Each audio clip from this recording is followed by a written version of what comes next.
Right, as you can see, I have now chopped off my okra. I've chopped it.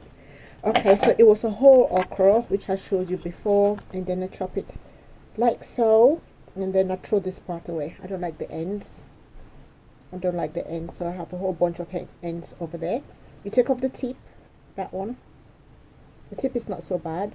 That's a tip. The tip of the okra, you take that off, and you cut it in circles like that, and then you use your knife. You can use a knife like so, and just go like that. Some people put that in a blender and blend it, but I don't like it that way because the blender will make it too fine, and I think it affects the flavor, the outcome. So I don't want that. Or if you've got one of these chopping things, I don't know what it's called, you can just go like that, which is easier, I think, and safer, and just go through. I think I bought that for chopping onions. I think that's what I bought it for. So here you go. So this last one, what I'll do is I go here. I'm holding the camera with one hand and then chop it.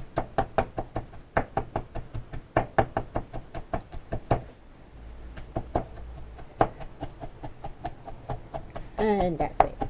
Okay, shall be back shortly.